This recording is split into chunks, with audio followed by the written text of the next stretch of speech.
కాలము ఎంతో విలువైనది. ఆ కాలమును వ్యర్థముగా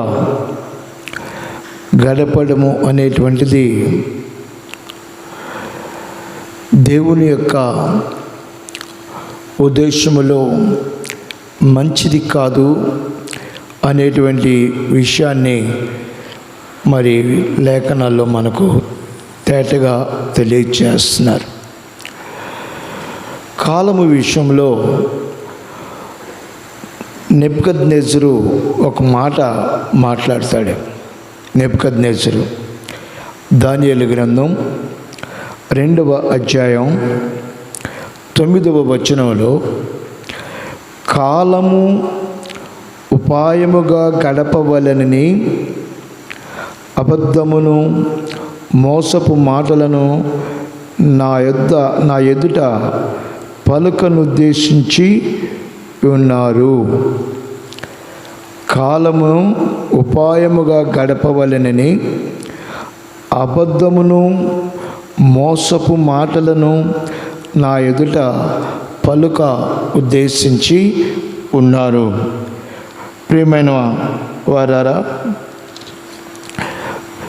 ఈ మాట నెబుకద్నెజరు రాజు తెలియచేస్తున్నాడు.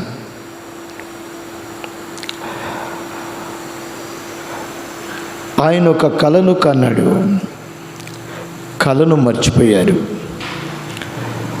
అయితే ఆయన కనిన కలను, ఆ కల యొక్క భావాన్ని చెప్పాలని తన వద్ద ఉన్నటువంటి మరి వారిని అందరినీ ఆయన పిలిచి వారికి చెప్పాడు. 2వ అధ్యాయంలోని దానియేలు గ్రంథం 2వ అధ్యాయం 2వ వచనంలో మనం చూస్తే, కాగా రాజు తాను కనిన కలలను తనకు తెలియచెప్పుటకై శకునగాండ్రను గాలి విద్య గలవారిని మాంత్రికులను కల్దీయులను పిలువనంపుని ఆజ్ఞేయగా వారు వచ్చి రాజు సముఖమున నిలిచేరి. రాజు వారితో, నేను ఒక కల కంటిని, ఆ కల భావమును తెలుసుకొనవలనని నేను మనోవ్యాకులము నొంది ఉన్నాను అనగా, కల్దీయులు సిరియా భాషలో ఇట్లనిరి, రాజు చరికాలము జీవించునుగాక, తమరి దాసులకు కల సెలవివ్వండి, మేము దాని భావమును తెలియజేసేదము. రాజు, నేను దాన్ని మరచిపోతుని కానీ కలను దాని భావమును మీరు తెలియచేయని ఎడల మీరు తుత్తునీలేక చేయబడుదురు, మీ ఇండ్లు పెంట్ల కుప్పగా చేయబడును. కలను దాని భావమును చేసిన ఎడల దానములను బహుమానములను మహాఘనతయు నా సముఖములో నొందుదురు గనుక కలను దాని భావమును తెలియచేయడనగా వారు, రాజు ఆ కలను తమరి దాసులమైన మాకు చెప్పినలా మేము దాని భావమును తెలియచేయదమనిరి. మరలా ప్రత్యుత్తరం ఇచ్చిరి. అందుకు రాజు ఉత్తరం చెప్పినది ఏమనగా, నేను మరచియుండుట మీరు చూచి కాలహరణము చేయవలనని మీరు కనిపెట్టుచున్నట్లు నేను బాగుగా గ్రహించుచున్నాను. కాలము ఉపాయముగా గడపవలనని అబద్ధమును మోసపు మాటలను నా ఎదుట పలకనుద్దేశించి ఉన్నారు అని అంటున్నాడు. కాలహరణము చేయవలని. ఎందుకనంటే రాజుగారు కళను మర్చిపోయారు.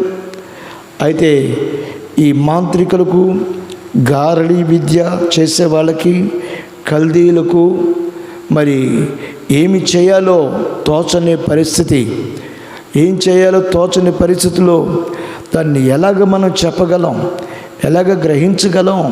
రాజుగారే కళను మర్చిపోయాడు. మరి ఆ కళను, కళ భావాన్ని మనం ఎలా చెప్పగలం అనేటువంటి ఆలోచనతో వారు ఉన్నప్పుడు ఆయన అంటున్నాడు, రాజు, కాలహరణము మీరు చేయవలనని మీరు కాలమును ఉపాయంగా గడపాలని చూస్తున్నారు అని అంటున్నాడు. నిజమే, ఈనాడు చాలామంది మరి కాలమును వ్యర్థముగా గడుపుచు, కాలమును మరి తమకు ఇష్టం వచ్చే తమ ఆలోచనల ప్రకారము కొనసాగించేవారుగా మరి ఉంటున్నారు. పరిశుద్ధ గ్రంథములో మనం గమనిస్తే అపోస్తలుడైన పౌలు ఏథెన్సు అనేటువంటి పట్టణమునకు వెళ్ళినప్పుడు అక్కడ ఒక విషయాన్ని మనం చూస్తాం. అపోస్తల కార్యాలు 17వ అధ్యాయము 16వ వచనం నుంచి మనము చూసినట్లయితే 17వ అధ్యాయము 16వ వచనం నుంచి మనం చూసినట్లయితే, పౌలు ఏథెన్సులో వారి కొరకు కనిపెట్టుకొని ఉండగా ఆ పట్టణము విగ్రహములతో నిండియుట చూచినందున అతని ఆత్మ పరితాపము పట్టలేకపోయాను. కాబట్టి సమాజ మందిరములలో యూదులతోనూ భక్తిపరులైన వారితోనూ ప్రతి దినమున సంత వీధిలో తన్ను కలుసుకొని వారితోనూ తర్కించుచూ వచ్చాను. ఎపిక్యూరియుల్లో స్తోయికులోను ఉన్న కొందరు జ్ఞానులు అతనితో వాదించిరి. తర్కము, వాదన పౌలు గారితో. కొందరు ఈ వదలబోతు చెప్పునది ఏమిటని చెప్పుకునేది. అంతటా యేసును గూర్చిన పునరుత్థానమును గూర్చి ప్రకటించిన గనుక మరికొందరు వీడు అన్య దేవతలను ప్రచురించుచున్నాడని చెప్పుకునేది. అంతటా వారు అతని వెంటబెట్టుకొని అరెయోపగు అను సభ యొద్దకు తీసుకొని పోయి, నీవు చేయుచున్న ఈ నూతన బోధ ఎటిదో మేము తెలుసుకొనవచ్చునా? కొన్ని క్రొత్త సంగతులు మా చెవిలో వినిపించుచున్నావు కనుక వీటి భావమేమో మేము తెలుసుకొనకోరవచ్చునా అని చెప్పిరి. ఏథెన్స్ వారందరూ అక్కడ నివసించు పరదేశులను ఏదో ఒక క్రొత్త సంగతి చెప్పుట యందు వినుటి యందును మాత్రమే కాలము గడుపుచుండువారు. బాగా గమనించండి. ఈ ఏథెన్స్ ప్రాంతంలో అపోస్తలుడు పౌలు గారు ఉండేటువంటి ఆ సమయంలో మరి ఆయన వద్దకు వచ్చి తర్కించేవాళ్ళు, వాదించేవాళ్ళు, వ్యర్థమైన వాదనలు, వ్యర్థమైన తర్కం ఇవి కలిగి ఉన్నారు. వారిని గురించి ఇక్కడ చెప్తున్న మాట ఏమిటంటే, వారు అక్కడ నివసించు పరదేశులను ఏదో ఒక కొత్త సంగతి చెప్పుట ఎందును వినుట ఎందును మాత్రమే తమ కాలం, ఇంకా పని బాట ఏమీ లేదు. చెప్తా ఉంటే వింటూ ఉండడం, ఏమన్నా క్రొత్త సంగతులు చెప్తూ ఉంటుంటే అవి వింటూ ఉండటం, అలాగే చెప్పడం వినడం, ఈ కార్యక్రమాలలో ఏథెన్స్ వారు ఉన్నారు. కాలమును గడుపుతూ ఉన్నారట. వారు అట్లాగా కాలాన్ని గడిపేవారుగా ఉన్నారు. ఏం చేయాలో అర్థం కావట్లేదు. అయితే పౌలు గారు మాత్రం కాలమును గడపాలనేటువంటి ఆలోచన కలిగిన వారుగా అక్కడ కనబడటం లేదు. ఆయన కనిపెడుతున్నాడట. ఏథెన్సులో ఉన్న వారి కొరకు ఆయన కనిపెడుతున్నాడు. ఆ పట్టణము విగ్రహములతో నిండి చూచినందున అతని ఆత్మ పరితాపము పట్టలేకపోయింది. ఏంటి ప్రాంతము ఈ విధంగా విగ్రహాలతో నిండిపోయి ఉన్నది. అంత మాత్రమే కాదు, ఈ ప్రాంత ప్రజలు అనవసరంగా ప్రతి విషయం గురించి తర్కిస్తూ వస్తున్నారు, వాదిస్తూ ఉన్నారు. అయితే వారు తర్కించినప్పుడు, వారు వాదించినప్పుడు ఈ పౌలు గారు ఏ మాత్రము కూడా వారికి లోబడక, ఏ మాత్రం కూడా వారికి భయపడక, కలవరపడక వారికి సమాధానములను ఆయన ఇస్తూ ఉన్నాడు. యేసు క్రీస్తుని గురించిన సంగతులు ఆయన బోధిస్తూ ఉన్నాడు. ఇక్కడ ప్రాముఖ్యంగా మరి ఉన్న మాట ఏమంటే, అతడు యేసును గూర్చియు పునరుత్థానమును గూర్చియు ప్రకటించెను. యేసును గురించి, పునరుత్థానముల గురించి ఆయన ప్రకటిస్తూ ఉన్నాడంట. టైం వేస్ట్ చేయట్లా, టైం గడపట్లా. ఈనాడు మనకు టైం దొరికిందంటే వ్యర్థమైన వాటి కొరకు ఆరాటపడుతూ వాటి వైపు చూస్తూ మరి మన కాలాన్ని వ్యర్థం చేసుకుంటూ ఉంటుంటాం. అయితే ప్రియమైన వాళ్ళారా, ఈ దైవజనుడు అంటున్నాడు, నేను కాలమును వ్యర్థపుచ్చు వాళ్ళని కాను. అయితే ఆ ప్రాంతంలో ఉన్నవారు చెప్తుంటే వినాలి, వింటూ ఉండగా మేము కూడా చెప్పాలి. చెప్పడం వినడం చెప్పడం అంటే ఈ తర్కములతో వారు నింపబడి ఉన్నారంట. క్రొత్త విషయాలను తెలుసుకోవాలని, అవి పరసంబంధమైనవి చెప్తే మరలా అవి గిట్టదు వాళ్ళకి. యేసుని గురించి, ఆయన పునరుత్థానం గురించి చెప్తే ఈడి బోధ మనకెందుకు లేరా, ఈయన బోధ, ఈ చెప్పే బోధ మనం వినాల్సినంత అవసరమేముంది అన్నట్లుగా వారు అనుకుంటూ ఉన్నారు. వీడు అన్య దేవతలను ప్రచురించుతున్నాడని చెప్పుకున్నారంట. యేసు ప్రభువుని గురించి, ఆయన పునరుత్థానం గురించి పౌలు గారు అక్కడ తెలియచేస్తూ ఉంటే వీళ్ళంటున్నారు అన్య బోధన గురించి, అన్య దేవతలను గురించి చెప్తూ ఉన్నాడు. ఆ క్రింద ఫుట్ నోట్లో రాయబడింది, దయ్యములను గురించి, దయ్యముల బోధ వీడు చేస్తున్నాడు. యేసు ప్రభువుని గురించి చెప్తుంటే వాళ్ళు టైం వేస్ట్ చేసేటువంటి వారు దెయ్యముల బోధ చేస్తున్నాడు అని చెప్పుకుంటూ, ఈ నూతన బోధ ఎటుదో మేము తెలుసుకొనవచ్చునా, నీవు చేయుచున్న ఈ నూతన బోధ ఎటువంటిదో మేము తెలుసుకొనవచ్చునా. ఏముందిరా బాబు, యేసు ప్రభువారు నశించిన దానిని వెతికి రక్షించేందుకొరకు ఈ లోకానికి వచ్చారు.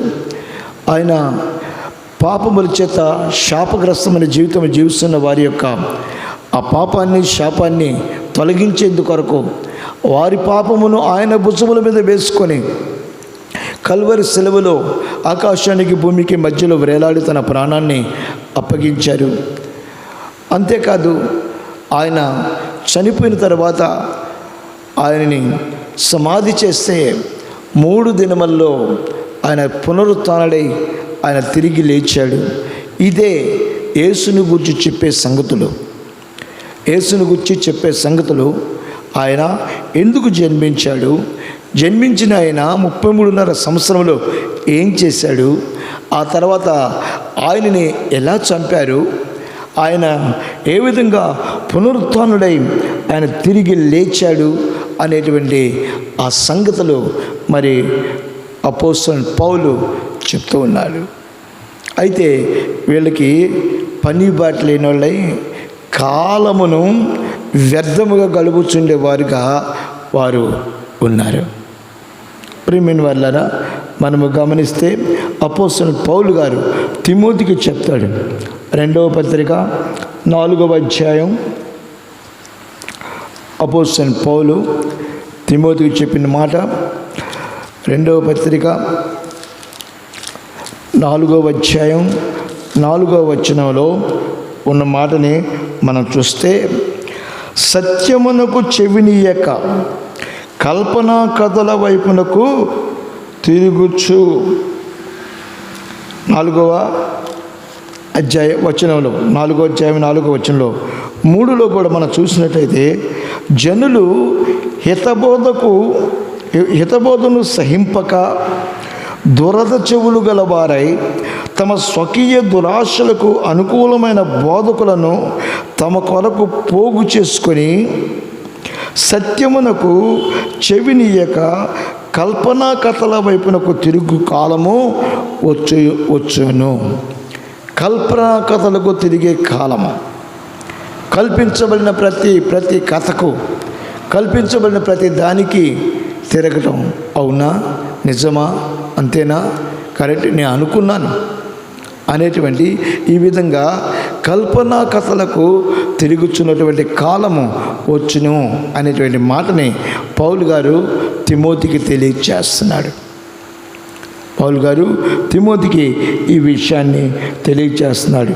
ప్రియమైన వాళ్ళరా, మనము ఈ లేఖనాల ద్వారా గమనించినట్లయితే దేవుని యొక్క ఆలోచనలు, దేవుని యొక్క ఉద్దేశము ఏమిటంటే సమయమును పోనివ్వక సద్వినియోగము చేసుకోవాలి. అంటే కాలమును పోనివ్వక సద్వినియోగము చేసుకోవాలి. అది దేవుడు తన దాసుల ద్వారా తెలియచేస్తున్నటువంటి సంగతి. మనం బాగా గమనించినట్లయితే ఆది కాండంలో మరి ఒక వ్యక్తి ఉన్నాడు. ఆయన లోతు అబ్రహాము యొక్క సహోదరుడు. లోతు మరి అబ్రహామును విడిచిపెట్టి సొదొమ గొమొర్రా ప్రాంతాలకు వెళ్ళాడు. అక్కడికి వెళ్ళినటువంటి ఈ లోతు ఏం చేస్తున్నాడు అంటే గవిని వద్ద కూర్చున్నాడు. 19వ అధ్యాయంలో మనం చూస్తే ఆయన గవిని వద్ద కూర్చొని ఉన్నాడు.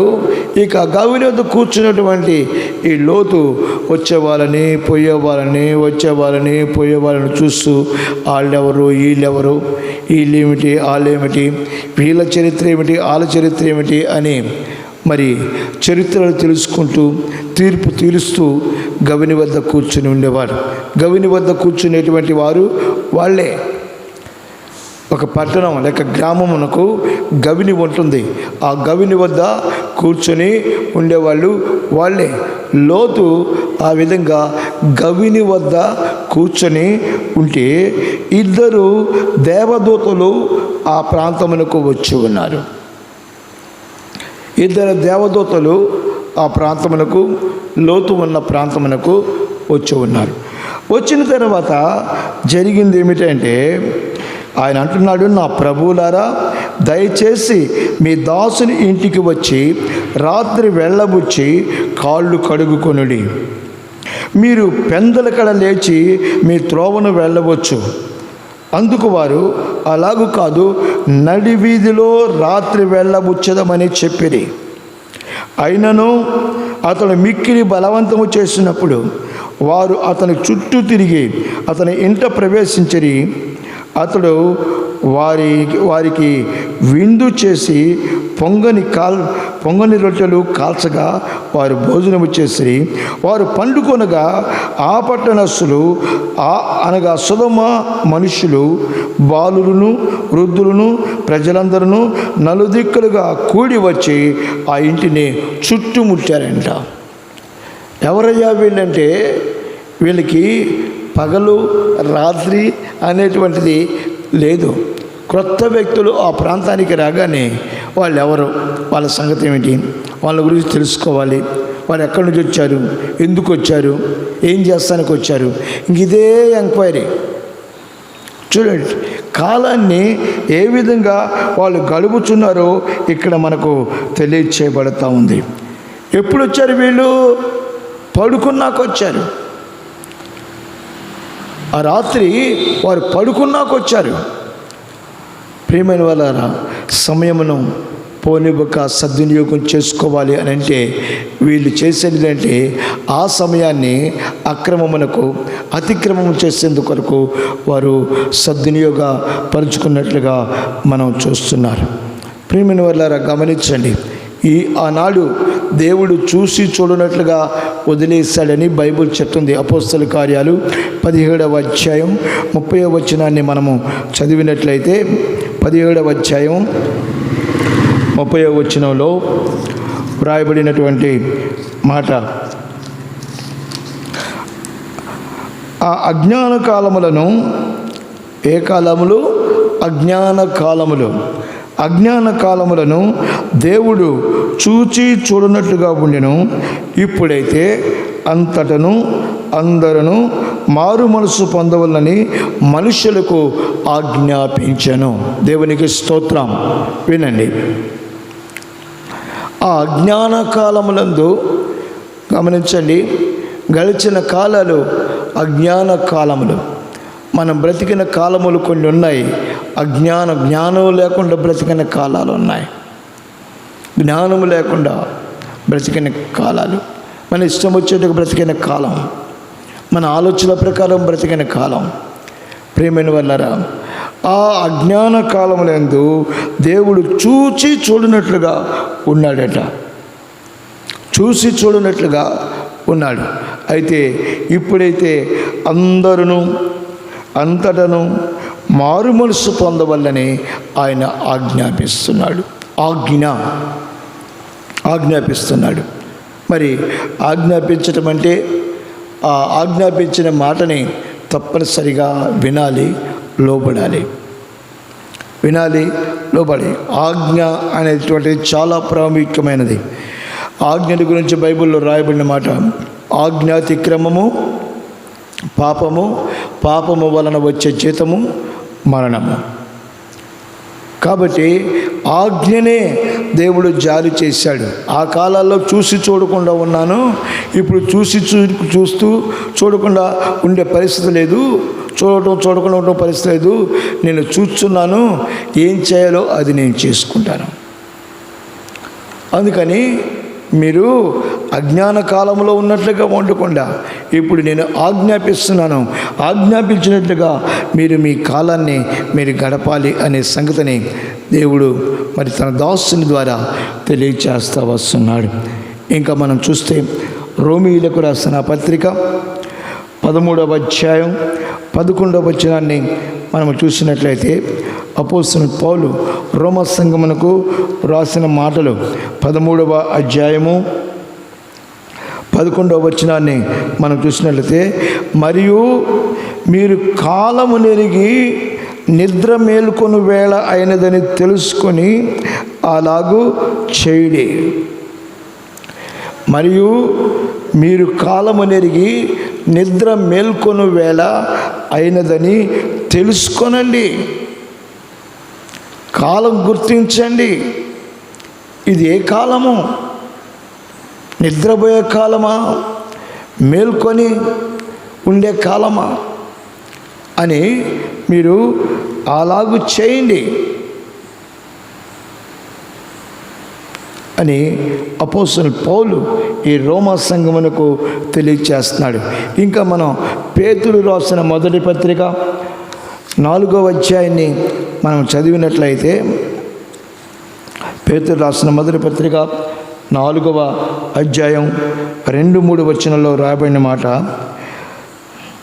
శరీర విషయంలో శ్రమపడిన వాడు శరీరమందు జీవించు మిగిలిన కాలము ఇక మీదట మనుజాసులను అనుసరించి నడుచుకొనక దేవునికి ఇష్టానుసారముగానే నడుచుకున్నట్లు పాపముతో జోలిక ఏమియో లేక ఉండును. ఎంత చక్కగా ఈ మాట తెలియచేస్తున్నాం చూడండి. ఏమని? శరీర విషయంలో శ్రమపడిన వాడు శరీరమందు జీవించిన మిగిలిన కాలము ఇక మీదట మనువ్యాసులను అనుసరించి నడుచుకొనక దేవుని ఇష్టానుసారముగా నడుచుకున్నట్లు పాపముతో జోలి ఇక ఏమీ లేక ఉండును. మనము పోకిరి చేష్టలు, దురాశలు, మద్యపానము, అల్లరితో కూడిన ఆటపాటలు, త్రాగుబోతుల విందులు, చేయదగినవి విగ్రహ పూజలు మొదలైన వాటి యందు నడుచుకొనుచు అన్యజనుల ఇష్టము నెరవేర్చుటకు గతించిన కాలమే చాలు. గతించిన కాలము ఎటువంటిదో ఇక్కడ ఆయన తెలియచేస్తున్నాడు. గతించిన కాలమే చాలు. కాబట్టి ఈ రాత్రి దేవుడు మనకు తెలియచేస్తున్నటువంటి అమూల్యమైన సంగతి ఏమిటంటే, వారు కాలము గడుపుచు ఉన్నారు. ఎలా కాలం గడుపుచున్నారు?